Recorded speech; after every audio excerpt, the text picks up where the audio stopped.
My name is Ken. I'm 63 years old. I'm a father and a grandfather, which makes me even older. My introduction to sepsis was very curious. There weren't any wild swings or changes in the way I felt, the way my body moved. In fact, I felt quite normal. For about a week before everything really hit the fan for me, I was experiencing some dehydration, some issues with urination, a little bit of burning when I did urinate, but nothing that concerned me terribly. I have a habit of sometimes getting dehydrated, and so I just thought, well, I better start drinking a little bit more.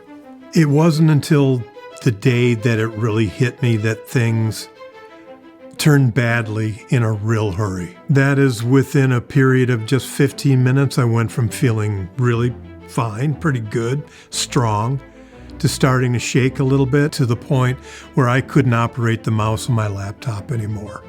That I felt something desperately is wrong. I better wrap up my computer activities quickly and find some way to deal with this. And I had to get warm. That was my overwhelming idea. I need to get warm because I was freezing, shivering, freezing in the middle of July. So I went to my bedroom. I put all the blankets, Afghans, everything I could on my bed and climbed under the sheets. And I shivered violently for at least 2 hours. And I was just hoping and praying that it would stop, that I would get warm, that my body would start to stabilize. But as time went on, I realized this wasn't going to stop. My overwhelming thought was, if I don't get out of here, if I don't get out of bed, if I don't get medical attention, I'm going to die in this bed. And I even had visions of that. I realized this was a very desperate, life-threatening situation. That's when I decided I have to call an ambulance. 911, what's your emergency? The paramedics were assessing me and I was telling them what I've been feeling. They both had a really serious look on their face. And they got me loaded into the ambulance, and that was when they first mentioned, it looks like sepsis. They weren't talking to me, they were talking to each other. Just the look in the eyes of the paramedics assessing my situation and discussing sepsis between themselves made me realize this was a very, very serious situation.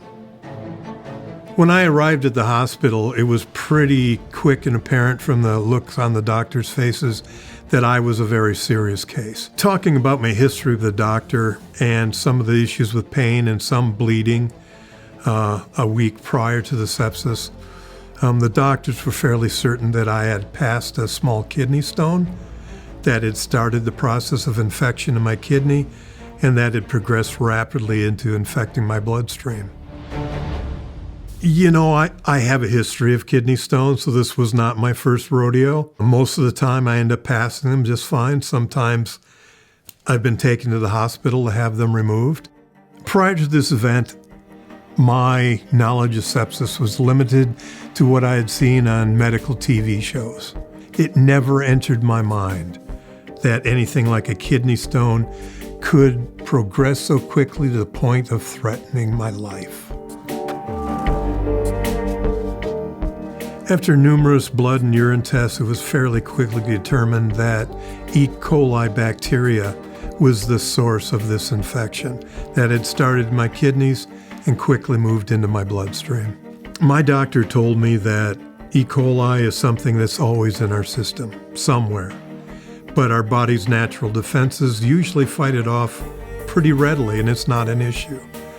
In this case, my body had become pretty severely compromised from the kidney issue, and it just blew up in my bloodstream. So it took 4 days of treatment just to get my body stabilized and able to fight the infection on its own. And they were telling me that both my liver and kidney functions were skewed wildly on the extreme high and extreme lows for kidney and liver function, which they said was a major concern for them because they didn't know how much damage was being done to my organs by the sepsis itself. Sepsis brought home to me my mortality. The fact that I had come so close to death and I had nearly ignored it to the point where I died was an extreme wake-up call for me. Biggest changes I've made because of all of this is being more hyper-aware of how my body feels, how it's working, what things don't feel right, especially hydration. Now, I always have a glass of water with me all day long. Hydration, hydration, hydration.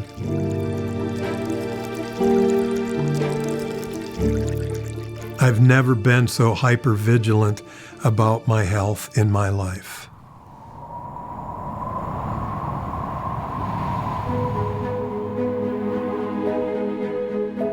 You know, it's taken some enjoyment out of life.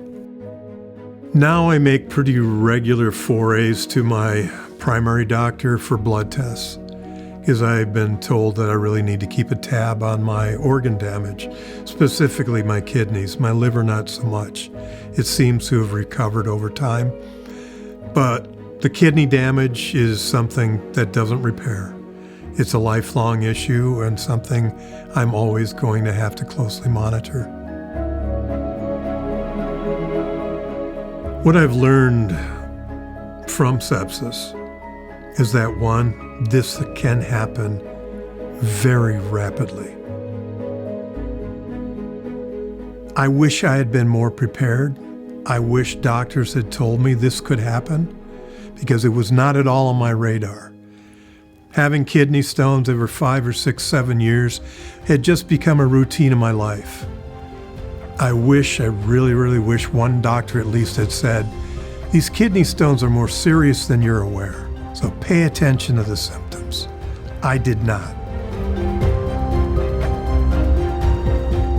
Because of this experience with sepsis, I've realized that prevention, for me personally, is key going forward. If I don't want this to happen again, if I have any symptoms related to my kidneys, I need to get checked immediately to prevent this sort of life-threatening infection from ever happening again.